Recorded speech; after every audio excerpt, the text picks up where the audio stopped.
Good morning.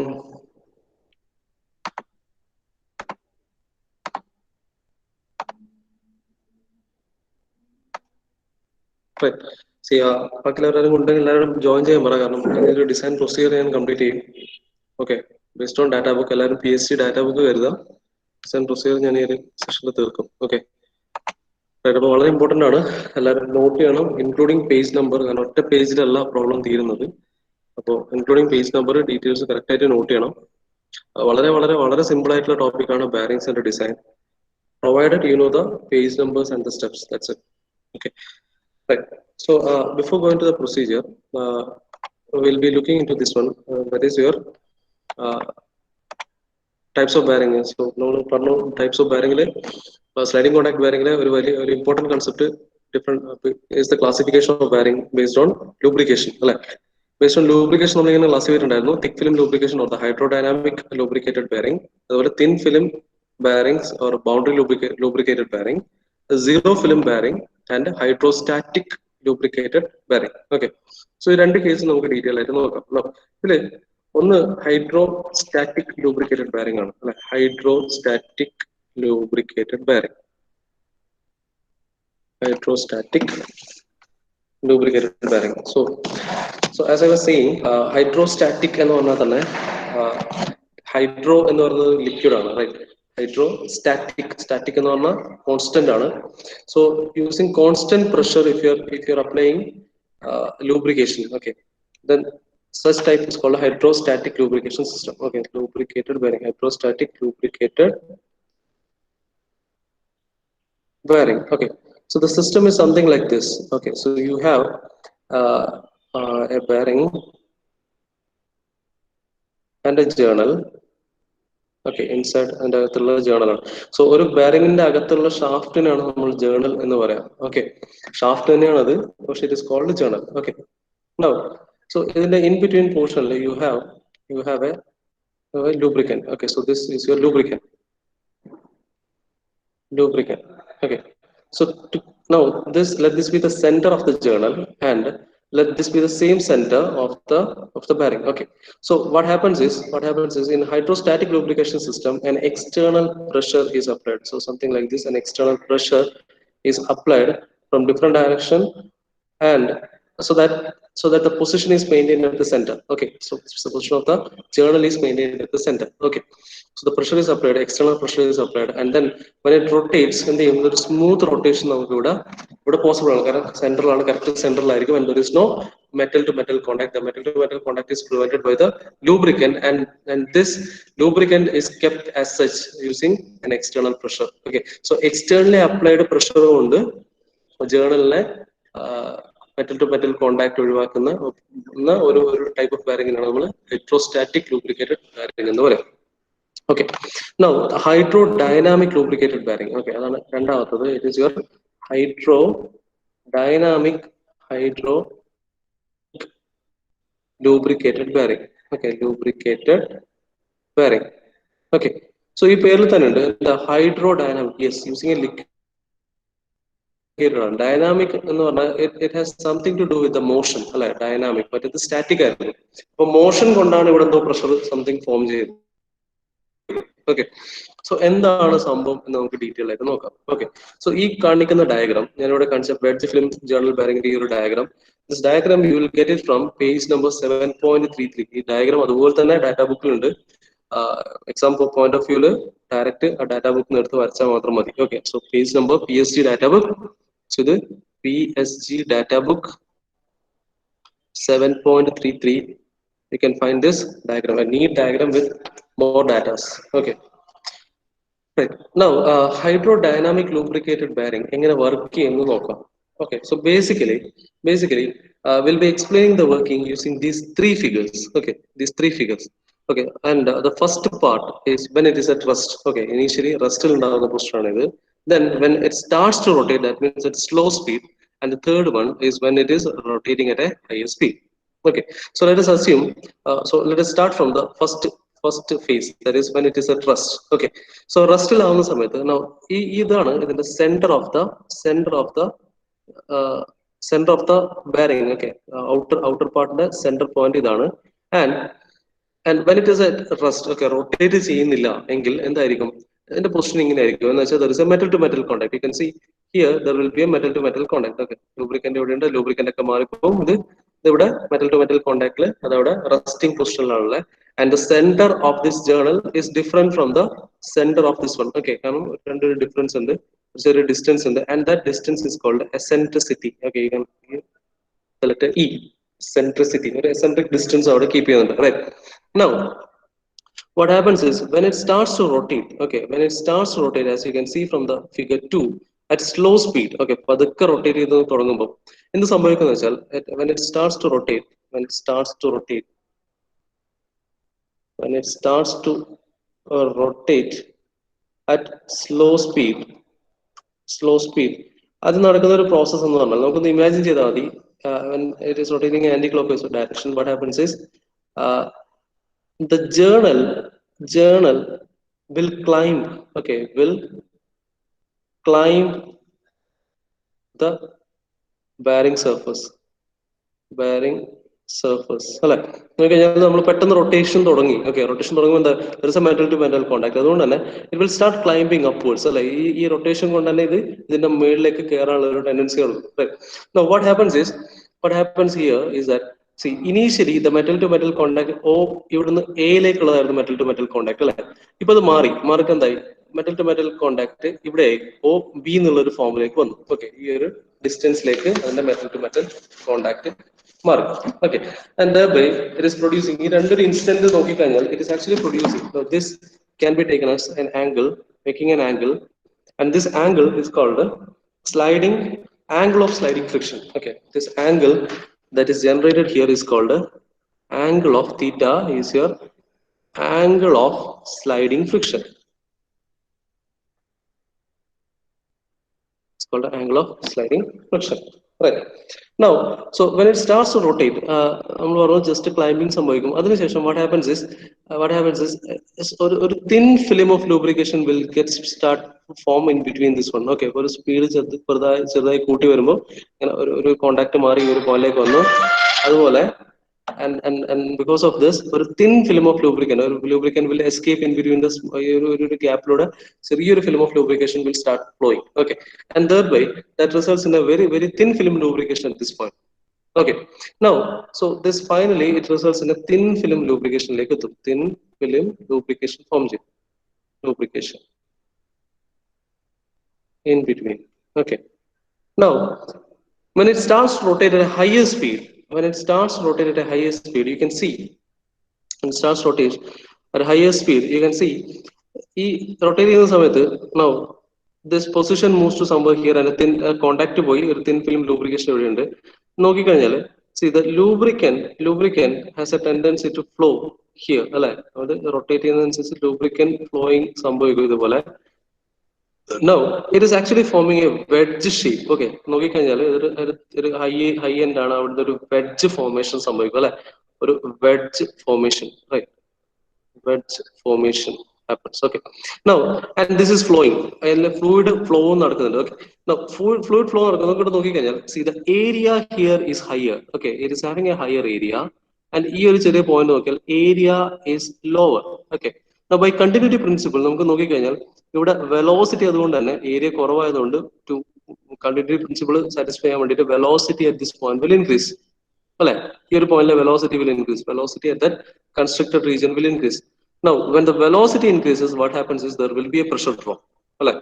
At the point this one, there will be a velocity increase ചെയ്യുമ്പോൾ you will experience a pressure drop. Right? As per the Bernoulli's principle, you will experience a pressure drop, and that means either a high pressure region or either a low pressure region. Right? Now when there is a pressure difference, what happens is the flowing happens. വീണ്ടും flowing നടക്കും, വീണ്ടും continuous flowing അതിനകത്തൂടെ നടക്കും. Okay, now when this continuous flowing happens, what happens is when the speed increases, it slowly forms a thick film. Okay, now this wedge formation happens, and due to this wedge formation, as I said, there will be a pressure distribution, like pressure variation now. So pressure variation is something like this. You can see the variation something like this. So here the pressure, see, it will vary something like this, and because of this this will move to the almost to the center position, exact center like Allah. ഒരു ചെറിയൊരു eccentric, കാരണം eccentricity maintain, ഈ ഒരു eccentricity ആണ് ഇതിന്റെ governing force അല്ലെ. ഇതിപ്പം correct സെന്ററിലേക്ക് വന്നു കഴിഞ്ഞാൽ, ഇതിന്റെ കറക്റ്റ് സെന്ററിലേക്ക് വന്നു കഴിഞ്ഞാൽ ആ വെഡ്ജ് അവിടെ ഉണ്ടാവില്ല അല്ലെ, ഒരിക്കലും സെന്ററിലേക്ക് വരില്ല. ത്രൂ ഔട്ട് ദ റൊട്ടേഷൻ, മറ്റേ കേസിലാണെങ്കിൽ ഹൈഡ്രോസ്റ്റാറ്റിക് ആണെങ്കിൽ അത് കറക്റ്റ് സെന്ററിലാണ് ഉണ്ടാവുക. ഓക്കെ, എല്ലാ സൈഡിലും പ്രഷർ വന്നിട്ട് കറക്റ്റ് സെന്ററിലാണ് റൊട്ടേഷൻ ഹാപ്പൻസ്. പക്ഷെ ഇവിടെ ഹൈഡ്രോഡൈനാമിക്കിന്റെ കേസിൽ എന്ത് സംഭവിക്കുന്നത് വെച്ചാൽ it will always maintain N eccentricity. Okay, ഒരു എസെൻട്രിക് ഡിസ്റ്റൻസ് മെയിൻറ്റെയിൻ ചെയ്യും. ആ എസെൻട്രിക് ഡിസ്റ്റൻസ് ഉണ്ടെങ്കിൽ മാത്രമേ അവിടെ ഒരു വെഡ്ജ് ഫോർമേഷൻ ഉണ്ടാവുള്ളൂ. ഈ വെഡ്ജ് ഫോർമേഷൻ ഉണ്ടെങ്കിൽ മാത്രമേ അവിടെ ഒരു പ്രഷർ വേരിയേഷൻ ഉണ്ടാവുള്ളൂ. പ്രഷർ വേരിയേഷൻ ഉണ്ടെങ്കിൽ മാത്രമേ ഈ ഒരു പ്രോസസ്സ് കണ്ടിന്യൂസ് ആയിട്ട് നിൽക്കുള്ളൂ. എന്ന് വെച്ചാൽ due to this wedge formation there will be a pressure distribution, pressure variation, and due to this pressure variation, what happens is, due to the pressure variation, what happens is the metal to metal contact will be removed, and then it forms a thick film lubrication. Thick film lubrication forms a thick film lubrication. Okay, and ഇവിടെ externally നമ്മൾ ഒരു pressure ചെയ്യുന്നില്ല, പക്ഷെ ഇതിന്റെ അകത്ത് due to the rotation അത് automatically അതിന്റെ അകത്തൊരു പ്രഷർ ബിൽഡ് ചെയ്യാണ്, such that it is avoiding the metal to metal contact. Okay, metal to metal contact ഒഴിവാക്കുന്നത് അതിന്റെ സ്പീഡ് ഓഫ് റൊട്ടേഷൻ കൊണ്ടാണ്, and that too because of the formation of the wedge film. Okay, so this is the basic principle for hydrodynamic lubricated bearing. Okay, that's clear അല്ലേ? ഈ 3 diagram വെച്ചിട്ട് ഇത് clear ആയിട്ട് explain ചെയ്യണം. Okay, clear ആണോ? The figure you will get it from page number 7.33. Okay, page of design data book 7.33. Not ചെയ്ത് വെച്ചോ, മിക്കവാറും ചോദിക്കുന്ന ഒരു സാധനം. റൈറ്റ്, ഓക്കെ, ക്ലിയർ അല്ലേ?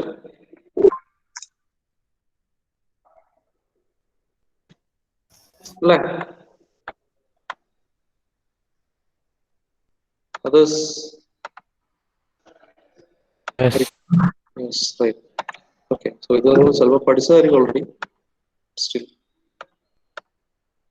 yeah, okay, right. Now, so ഇതാണ് basic concept related to your sliding contact. Rolling contact ബെയറിംഗിന്റെ concept നമുക്ക് റോളിംഗ് കോൺടാക്ടിന്റെ ഡിസൈൻ വരുന്ന സമയത്ത് നോക്കാം. ഓക്കെ, സോ സ്ലൈഡിംഗ് കോൺടാക്ട് ബെയറിംഗിനെ സംബന്ധിച്ചിടത്തോളം ഇത്രയാണ് അതിന്റെ ബേസിക് ഏറ്റവും ഫണ്ടമെന്റൽ ആയിട്ടുള്ള കുറച്ച് കാര്യങ്ങൾ. പിന്നെ കുറച്ച് ടെർമിനോളജീസ് ആണ്, ക്ലിയറൻസ് കാര്യങ്ങളൊക്കെ, അതൊക്കെ നമ്മൾ പ്രോബ്ലം ചെയ്യുന്ന സമയത്ത് അത് അതിന്റെ കൂട്ടത്തിൽ മനസ്സിലാക്കി പോയാൽ നല്ല. സെപ്പറേറ്റ് അതിന്റെ അത് ഇതാണ് ഇന്നത് ഇതാണെന്നൊന്നും പറയേണ്ട ആവശ്യമുണ്ടെന്ന് തോന്നുന്നില്ല. അത് പ്രോബ്ലം ചെയ്യുമ്പോൾ അത് ഇന്നതാണെന്നുള്ള രീതിയിൽ ഡയഗ്രാം നോക്കി ഡാറ്റ ബുക്ക് ബേസ് ചെയ്തത് മനസ്സിലാക്കിയിട്ട് പോയാൽ.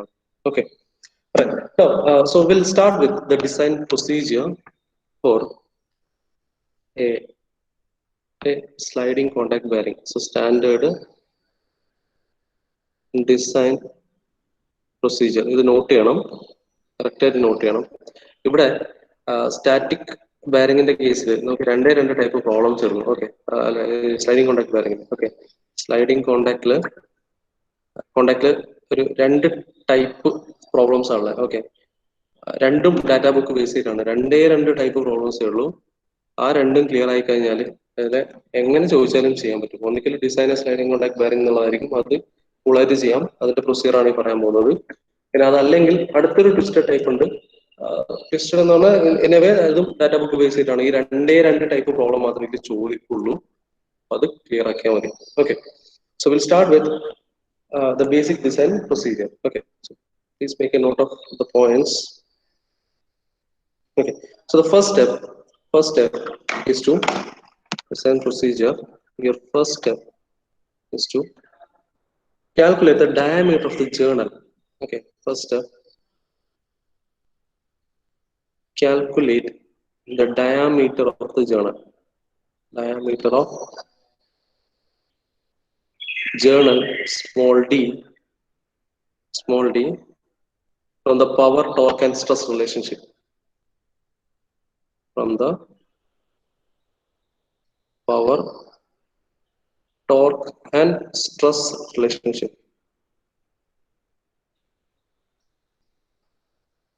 Okay, നമ്മൾ എപ്പോഴും ചെയ്യുന്ന കാര്യമാണ് ഷാഫ്റ്റിന്റെ ഡയമീറ്റർ കണ്ടുപിടിക്കാൻ. പവർ 2πnt/16 എന്നുള്ള ഇക്വേഷൻ എടുക്കുക.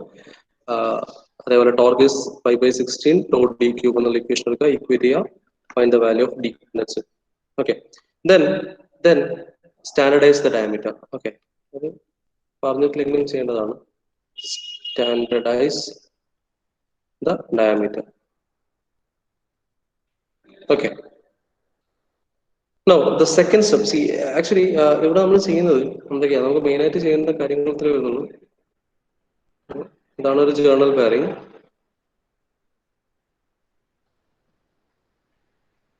ഇതാണ് ഒരു ജേർണൽ ബെയറിംഗ്. ഇതിന്റെ ഫാക്ടേഴ്സ്, ഇതിന്റെ ഡയമെൻഷൻസും അതുപോലെ ഇതിന്റെ കൂളിങ്ങും കാര്യങ്ങളൊക്കെയാണ് കണ്ടുപിടിക്കുന്നത്. അപ്പൊ നമ്മൾ ആദ്യം ഇതിന്റെ ഡയമീറ്റർ കണ്ടെത്തും. നമുക്ക് ഓരോന്നോരോന്ന് സ്റ്റെപ്പ് ബൈ സ്റ്റെപ്പ് ആയിട്ട് പറയുമ്പോൾ നോക്കാം. ഫസ്റ്റ് സ്റ്റെപ്പ് നമ്മൾ കണ്ടെത്തുന്നത് ഇതിന്റെ ഡയമീറ്റർ ആണ്. Okay, diameter of the journal bearing. Okay, now the second step, find the length of the journal. Find the length of the journal in bracket shaft എന്ന് കൊടുത്തോ, confusion ആവണ്ട. Okay, so length of the journal, choosing an approximate L/D ratio, choosing an approximate L/D ratio from PSC data book, page number 7.31. എടുക്കുക, എല്ലാവരും നോക്കുക. Page number 7.31, data book page number 7.31. Okay, എടുത്തോ. 7.31. ഓരോന്നും detail ആയിട്ട് പറയാം. Page number 7.31. ഇതില് അപ്പൊ രണ്ടാമത്തെ സ്റ്റെപ്പ് എന്ന് പറയുന്നത്, നമ്മൾ ആദ്യം ഡയമീറ്റർ ഓഫ് ദ ഷാഫ്റ്റ് എടുത്തു. രണ്ടാമത് length of the journal. Okay, ഈ ലെങ്ത് ആണ് നമ്മൾ കണ്ടെത്താൻ പോകുന്നത്. ഓക്കെ, ഇതില് 7.31 എടുത്തു കഴിഞ്ഞാൽ നമുക്ക് കാണാം കുറെ machineries, bearings, L/D ratio, bearing pressure എന്നൊക്കെ പറഞ്ഞിട്ട് അവിടെ കാണാം ടേബിളിൽ. ഇവിടെ different machineries, stationary high speed steam engines, gas and oil engines, 2 stroke, അതേപോലെ എയർക്രാഫ്റ്റ് ആൻഡ് ഓട്ടോമൊബൈൽസ്, അങ്ങനെ ഒരുപാട് കേസസ് വന്നിട്ടുണ്ട്. അതിന്റെ different bearings, main, crank pin, wrist, അങ്ങനെയൊക്കെ. അപ്പൊ അതിൽ L/D റേഷ്യോസ് അതിന് കറസ്പോണ്ടിങ് ആയിട്ട് തന്നിട്ടുണ്ട്. ഓക്കെ, അപ്പോ മിക്കവാറും കേസുകളിൽ നമുക്ക് പിന്നെ ചിലപ്പോൾ ക്വസ്റ്റിൽ പറയും steam turbine is working on such and such conditions നല്ല മാറ്റായിരിക്കും. അപ്പൊ അങ്ങനെയാണെങ്കിൽ you have to select which type of machinery is this. Okay, ഇവിടെ നോക്കുക. ഇവിടെ നോക്കി കഴിഞ്ഞാൽ നമുക്ക് താഴേക്ക് വന്നു കഴിഞ്ഞാൽ എന്താ, സ്റ്റീം ടർബൈൻസ് എന്ന് പറഞ്ഞ് താഴെ കാണാൻ പറ്റും. റൈറ്റ്, സ്റ്റീം ടർബൈൻ ആണെങ്കിൽ എന്ന് വെച്ചാൽ 1, 2, 3, 4, 5, 6, 7, 8ാമത്തത് സ്റ്റീം ടർബൈൻ ആണ്. റൈറ്റ്, കണ്ടു എന്ന് വിചാരിക്കുന്നു. സോ സ്റ്റീം ടർബൈൻ എന്നാണ് ക്വസ്റ്റ്യനിൽ പറയുന്നെങ്കിൽ, then your L/D ratio should vary between the range 1 to 2. കണ്ടോ, L/D റേഷ്യോന്റെ റേഞ്ച് കാണാം അവിടെ, 1 to 2. അതിന്റെ അകത്തുള്ള ഒരു വാല്യൂ എടുക്കണം for the bearing. Okay, similarly bearing pressure ആണെങ്കിൽ അത് 7 to 20ന്റെ റേഞ്ചിലായിരിക്കണം. 7 kgf ആണ്, നോക്കിയാൽ മതി. kgf per സെന്റിമീറ്റർ സ്ക്വയറിന്റെ റേഞ്ചിൽ 7 മുതൽ 20 വരെയുള്ള കിലോഗ്രാം ഫോഴ്സ് പെർ സെന്റിമീറ്റർ സ്ക്വയറിന്റെ റേഞ്ചിലായിരിക്കണം. അതിന് വേണമെങ്കിൽ ന്യൂട്രലിലേക്ക് വേണമെങ്കിൽ മാറ്റാം. ഓക്കെ, now ഇത്രയാണ് L/D ratio should be within 1 to 2. Okay, now if nothing is given, you can select any type of machinery and then select the value for L/D. Okay, so ഈ ഒരു പേജിൽ നിന്നാണ് will be selecting the value for L/D. Okay, so first step diameter കണ്ടെത്തുക, രണ്ടാമത് L/D ratio എടുക്കുക. Okay, now മൂന്നാമത്തെ സ്റ്റെപ്പിൽ എന്താ വെച്ചാൽ നമ്മൾ ഇത് ചെക്ക് ചെയ്യണം വെദർ നമുക്ക് കിട്ടിയ നമ്മൾ എടുക്കുന്ന വാല്യൂ 1 to 2. ഇപ്പൊ ഫോർ എക്സാമ്പിൾ ഞാൻ സ്റ്റീം ടർബൈൻ ആണ്, 1 മുതൽ 2 വരെയുള്ള വാല്യൂയിൽ ഏതോ ഒരു വാല്യൂ ഞാൻ എടുത്തു. ഇത് നമ്മൾ ചെക്ക് ചെയ്യണം, ഇത് ഈ വാല്യൂ എനിക്ക് കറക്റ്റ് ആയിരിക്കും അല്ലെങ്കിൽ ആപ്റ്റ് ആയിരിക്കും എന്നുള്ളത് ചെക്ക് ചെയ്യുന്നതാണ് മൂന്നാമത്തെ step. Okay, so third step, now evaluate the bearing pressure. Okay, so evaluate for that, അതിന്റെ ഒരു ഫസ്റ്റ് സ്റ്റെപ്പ് ആയിട്ടാണ് evaluate the bearing pressure. P using the relationship P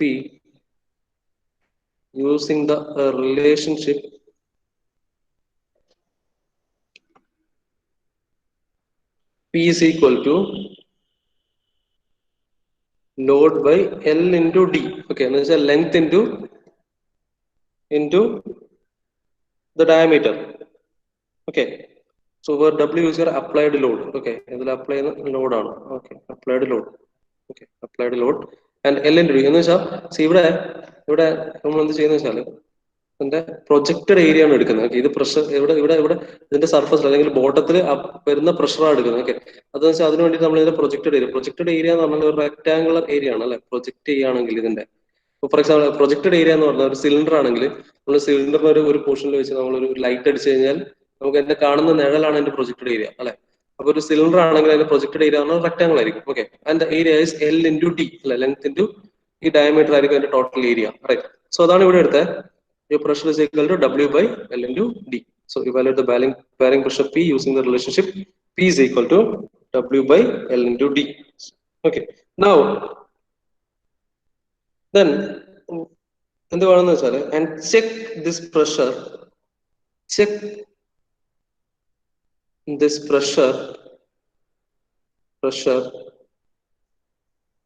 with the allowable pressure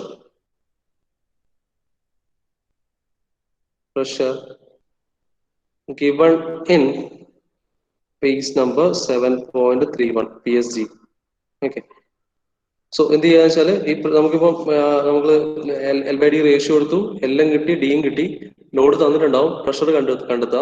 അതിനുശേഷം ആ കിട്ടിയ value of pressure satisfactory എന്ന് നോക്കണം. അതിന് എന്ത് ചെയ്യാം, അതേ ടേബിളിൽ തന്നെ തൊട്ടടുത്ത്, ഇപ്പൊ ഫോർ എക്സാമ്പിൾ സ്റ്റീം ടർബൈൻ ആണെങ്കിൽ തൊട്ടടുത്ത് കാണുന്നത് അതിന്റെ ബാരിംഗ് പ്രഷർ ആണ്. ഓക്കെ, ചെക്ക് ചെയ്യുക വേദർ നമുക്ക് കിട്ടിയ bearing pressure is within the range അല്ല എങ്കിൽ L/D റേഷ്യോ ചേഞ്ച് ചെയ്യണം. ഓക്കെ, വീണ്ടും ഒരു ലോവർ വാല്യൂ അല്ലെങ്കിൽ higher value depending upon the condition എടുക്കുക, വീണ്ടും ചെക്ക് ചെയ്യാം. ഓക്കെ, ആൻഡ് ദെൻ ഫൈനലി അത് റീച്ച് ചെയ്തിട്ട് കറക്റ്റ് വാല്യൂ കണ്ടെത്തുക. Okay, so this is third step. So ഇത് ചെയ്യുന്നത് ഫർദർ വേണ്ടിയുള്ള ലെങ്ത്തും ഡയമീറ്ററും അങ്ങ് കംപ്ലീറ്റ് ചെയ്യാൻ വേണ്ടിയിട്ടാണ്. Okay, now your fourth step in designing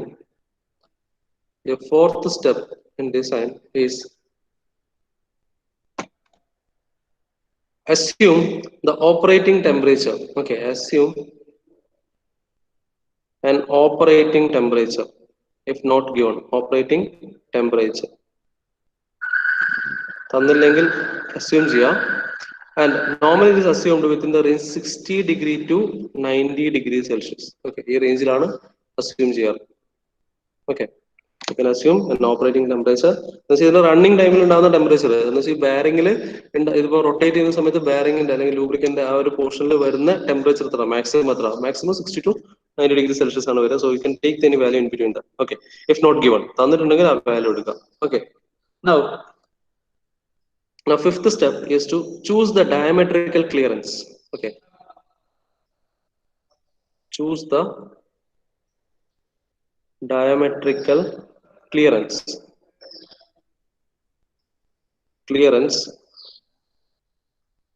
C, small c. Choose the diametrical clearance small c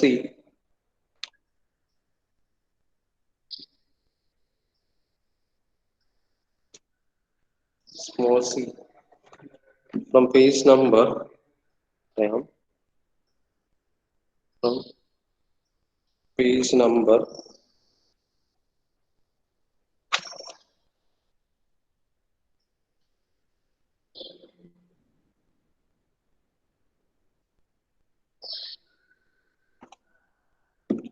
C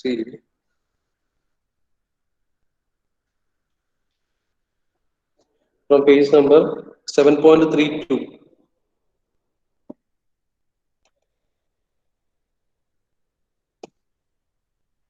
problem ചെയ്യുമ്പോൾ ചില കാര്യങ്ങൾ ചെറിയ വേരിയേഷൻ വരുവേ, പറയാം അന്നേരം പറയാം. Okay, 7.32 page number 7.32. അവിടെ ഒരു ടേബിൾ കാണാം.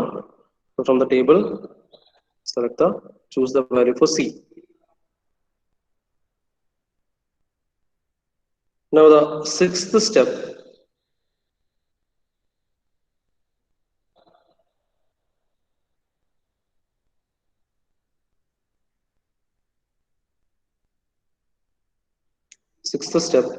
diametrical clearance കിട്ടി. അപ്പൊ അതിനുശേഷം ഇവിടുത്തെ diametrical clearance ആയി.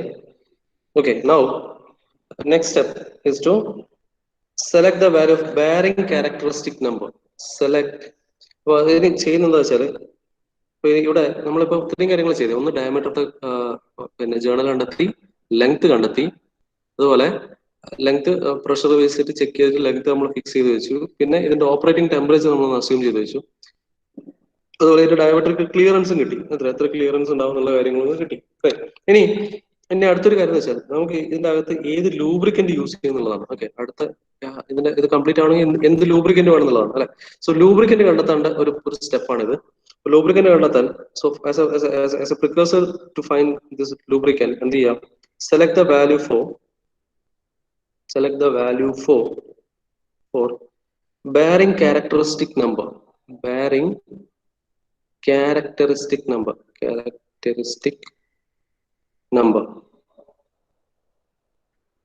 Zn by P from page number 7.31. Okay, 7.31 la table തന്നെ ഉണ്ട്.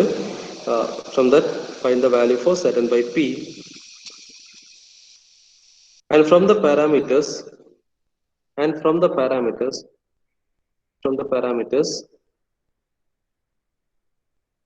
determine the value for Z. Determine the value for the parameter Z. Determine the parameter for Z. ഇതെങ്ങനെയാ വെച്ചാല് തൊട്ട് 7.31 പേജിൽ പോയാൽ അതിന്റെ ലാസ്റ്റ് ലൂബ്രിക്കന്റ് എന്ന് കാണാം ഉണ്ടോ? Lubricant Zn by P value ഇവിടെ കാണാം. Zn by P വാല്യൂ എടുത്ത് കഴിഞ്ഞാൽ ഫോർ എക്സാമ്പിൾ ഇപ്പോൾ സ്റ്റീം ടർബൈൻ ആണെങ്കിൽ it comes around 1422.3. Right, a value ഇവിടെ തന്നിട്ടുണ്ട്. Okay, so n value and p value will be given, or you will get the values, and then using the relationship find the value for Z. Okay, viscosity ആണ് അല്ലെ, absolute viscosity value ആണ് Z. You will get the value for absolute viscosity. എന്താണ് അതിലെ ഓരോ value ഉണ്ടല്ലോ, ഏതാണ് head എന്ന് പറഞ്ഞിട്ട് വേറെ തന്നെ ഒരു കോളം ഉണ്ടല്ലോ. അല്ല, അത് നല്ല എടുക്കാം. നമ്മൾ സ്റ്റാൻഡേർഡ് പ്രൊസീജിയർ ആണ്, അപ്പൊ ഇതിൽ ഈ ഒരു പ്രൊസീജിയർ ആണ് നമ്മൾ ഫോളോ ചെയ്യുക. ഓക്കെ, ഡയറക്റ്റ് സെറ്റ് വാല്യൂ എല്ലാം എടുക്കാം. ഓക്കെ, സോ ഇവിടെ കാണാൻ വേണ്ടിട്ട് ഇത്ര ചെയ്യാം. Zn by P വാല്യൂ ഇവിടെ നിന്ന് എടുക്കുക. n is your RPM. Okay, speed in RPM താഴെയുണ്ട്, ടേബിളിന്റെ അടിയിൽ കൊടുത്തിട്ടുണ്ട്. n is speed in RPM and P is the pressure. Okay, using that values അതെല്ലാം ഗിവൺ ഡാറ്റാസ് ആയിരിക്കും. n വന്നിട്ടുണ്ടാവും, പ്രഷർ നമുക്ക് കിട്ടും. റൈറ്റ്, അതുപോലെ on equating that you will get the value absolute viscosity. Okay, unit എല്ലാം നമ്മൾ problem ചെയ്യുമ്പോൾ മാറ്റും. ഓക്കെ, നോക്കണ്ട, യൂണിറ്റിന്റെ കേസെല്ലാം ഞാൻ പ്രോബ്ലം ചെയ്യുന്ന സമയത്ത് അത് എങ്ങനെ ഓരോ യൂണിറ്റ് എടുക്കണം എന്നുള്ളത് നമുക്കെല്ലാം SI യൂണിറ്റ് തന്നെ ചെയ്യാം. അപ്പൊ അതെങ്ങനെ മാറ്റണം ചെയ്യണം എന്നൊക്കെയുള്ള അന്നേരം പറയാം. Okay, now upon solving this you will get the value for D, which is your absolute viscosity. Absolute viscosity കിട്ടി കഴിഞ്ഞാൽ then determine the type of lubricant. Okay, type of lubricant from the page number, from the graph given in page number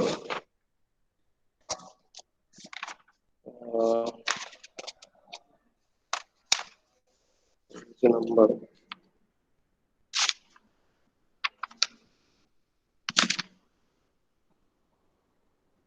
7.41. Okay, from the graph in page number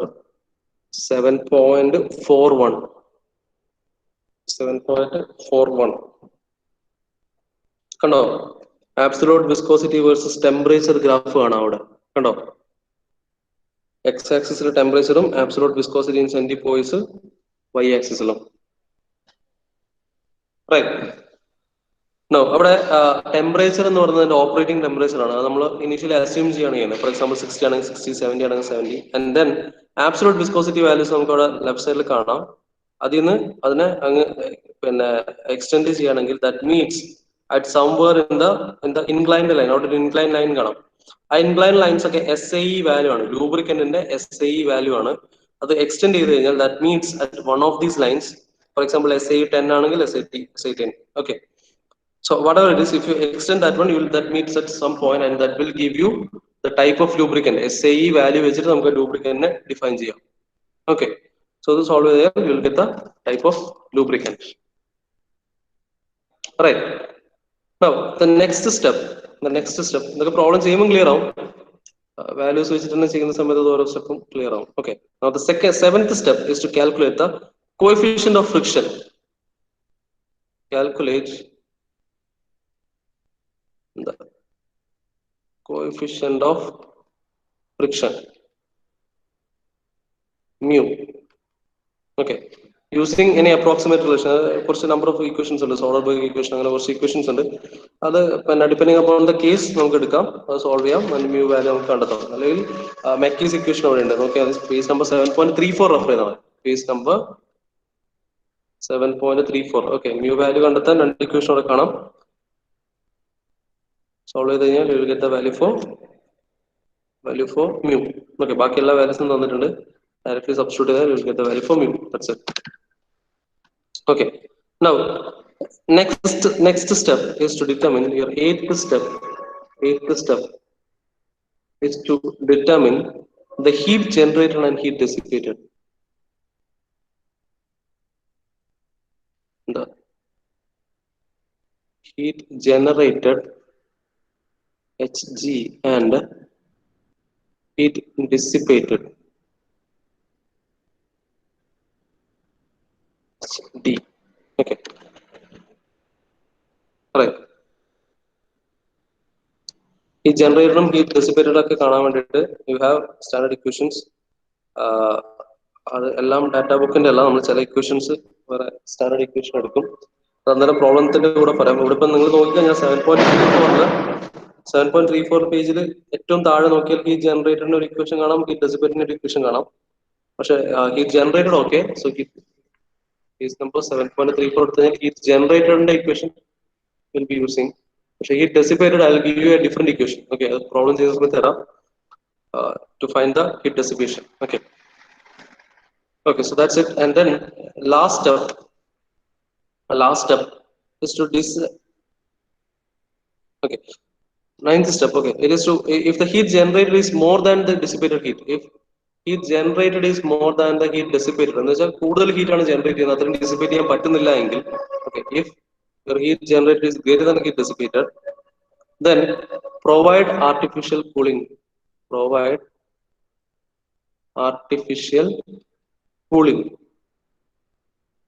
arrangement.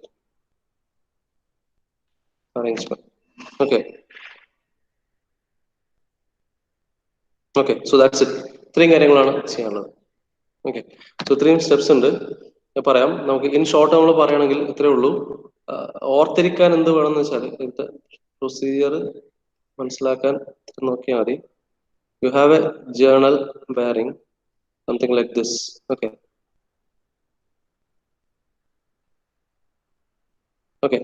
നമ്മൾ procedure എന്ന് പറഞ്ഞാൽ ആദ്യത്തെ step, procedure നമുക്ക് ഇത് നോക്കിയാൽ തന്നെ മനസ്സിലാവും. First step എന്ന് പറയുന്നത് is to determine the diameter of the journal.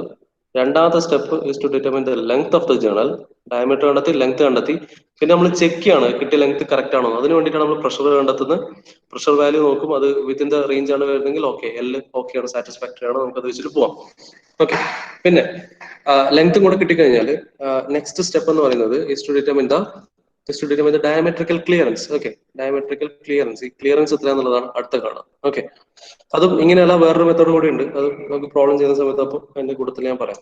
Okay, ടേബിളിൽ നിന്ന് എടുക്കുന്നതല്ല, അല്ലെങ്കിൽ ചില റിലേഷൻഷിപ്പ് ബേസ് ചെയ്തിട്ട് നമ്മൾ എടുക്കും. ഓക്കെ, അന്നേരം പറയാം. Okay, the next one is the type of lubricant. Okay, എന്ത് ലൂബ്രിക്കന്റ് ആണ് ഇവിടെ യൂസ് ചെയ്തതെന്നുള്ളതാണ് നമുക്ക് പിന്നെ കാണുന്നത്. അല്ലെ, നമുക്ക് കംപ്ലീറ്റ്ലി ഡിസൈൻ വരുമ്പോൾ ലൂബ്രിക്കന്റ് കാണണം. ഓക്കെ, ലൂബ്രിക്കന്റ് കാണുന്നത്, ലൂബ്രിക്കന്റ് ഡിഫൈൻ ചെയ്തിരിക്കുന്ന SAE വാല്യൂ ബേസ് ചെയ്തിട്ടാണ്. SAE 1, 10, 20, 30 അങ്ങനെ വാല്യൂസ് ആവാം. ഓക്കെ, ഇത് കാണണമെങ്കിൽ ഇതിന്റെ ആബ്സൊല്യൂട്ട് വിസ്കോസിറ്റി നമുക്ക് കാണണം. ആബ്സൊല്യൂട്ട് വിസ്കോസിറ്റി കാണാൻ വേണ്ടിട്ട് എന്ത് ചെയ്യും, നമ്മുടെ ZN/P വാല്യൂ ആ ടേബിളിൽ പോകും, എന്ന് Z വാല്യൂ കണ്ടെത്തും, അതിൽ നിന്ന് നമ്മൾ ലൂബ്രിക്കന്റിനെ സെലക്ട് ചെയ്യും. ഓക്കെ, ഇതാണ് അടുത്ത സ്റ്റെപ്പ്. ഇനി ഈ കിട്ടിയ സാധനത്തിന്റെ കോഎഫിഷ്യന്റ് ഓഫ് ഫ്രിക്ഷൻ കൂടെ കാണണം. അല്ലെ, കോഎഫിഷ്യന്റ് ഓഫ് ഇവിടെ ഉണ്ടാവുന്ന coefficient of friction. Okay, find the coefficient of friction. Okay, now ഇത് എന്തിനാണ് കാണുന്നത് വെച്ചാൽ ഇതുണ്ടെങ്കിൽ നമുക്ക് ഇത് ഹീറ്റ് ജനറേറ്ററും ഹീറ്റ് ഡെസിപ്പേഷനും കാണാൻ പറ്റുള്ളൂ. റൈറ്റ്, കാരണം നമുക്ക് ഇതിന്റെ മുകളിൽ ആർട്ടിഫിഷ്യൽ കൂളിംഗ് കൊടുക്കണോ വേണ്ടെന്നൊക്കെ മനസ്സിലാവണമെങ്കിൽ you need to find out the heat. അതാണ് അഡീഷണൽ ആയിട്ട് വരുന്ന സാധനം, ഹീറ്റ് ഡെസിപ്പേറ്റഡും അതുപോലെ ഹീറ്റ് ജനറേറ്ററും കാണാം. Okay, and check whether heat dissipated is greater than heat generated ആണെങ്കിൽ okay fine, it is safe. Right, വേറെ പ്രശ്നങ്ങളൊന്നുമില്ല, കൂളിംഗ് ഒന്നും കൊടുക്കണ്ട. കാരണം ജനറേറ്റ് ചെയ്യുന്ന ഹീറ്റ് എല്ലാം ഡെസിപ്പേറ്റ് ചെയ്ത് പോകുന്നുണ്ട്. റൈറ്റ്, പക്ഷേ ഹീറ്റ് ജനറേറ്റഡ് കൂടുതലും ഡെസിപ്പേറ്റഡ് ഹീറ്റ് കുറവാണെങ്കിൽ then you need to provide some cooling arrangement. Some artificial cooling arrangement കൊടുക്കണം. ഓക്കെ, അത് പ്രൊപ്പോസ് ചെയ്താൽ മതി. എന്താണ് കൂളിംഗ് അറേഞ്ച്മെന്റ് ഒന്നും പറയണ്ട. കൂടുതലാണെങ്കിൽ നമുക്കത് പ്രൊപ്പോസ് ചെയ്താൽ മതി. അതിന്റെ ഇടയിൽ ഒരു കമന്റ് ചെയ്താൽ മതി. Some artificial cooling element has to be, cooling arrangement has to be done എന്നുള്ള ഒരു കമന്റ് കൊടുത്താൽ മതി. പ്രൊസീജിയർ കഴിഞ്ഞു. അപ്പൊ ഇത്രയും കാര്യങ്ങളാണ് first type of your journal ബെയറിംഗിന്റെ പ്രോബ്ലത്തിന്റെ പ്രൊസീജിയർ വരുന്നത്. Okay, I hope it is clear. Screenshot എടുക്കണമെങ്കിൽ എടുക്കാം. സ്റ്റെപ്പ്, ആദ്യത്തെ 7 സ്റ്റെപ്പ് എഴുതിയിട്ടുണ്ടാവുമെന്ന് വിചാരിക്കുന്നു. നിങ്ങൾ പേജ് നമ്പർ മറന്നു വിട്ടേ പോയത്. ഡിഫറെന്റ് പേജ് നമ്പേഴ്സ് വരുന്നുണ്ട്. 7.31, 32, 41, അതേപോലെ 34, ഇത്രയും പേജസ് നമ്മൾ കാര്യത്തിൽ യൂസ് ചെയ്യുന്നുണ്ട്. ക്ലിയർ?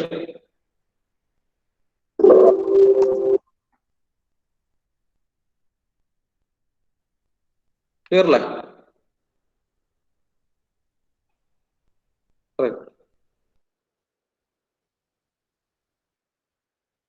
അപ്പൊ നമുക്ക് ഇവിടെ വൈൻഡപ്പ് ചെയ്യാം. നെക്സ്റ്റ് ക്ലാസ്സിലേക്ക് അതിന്റെ പ്രോബ്ലം ചെയ്യാം. പ്രോബ്ലം ചെയ്യുന്ന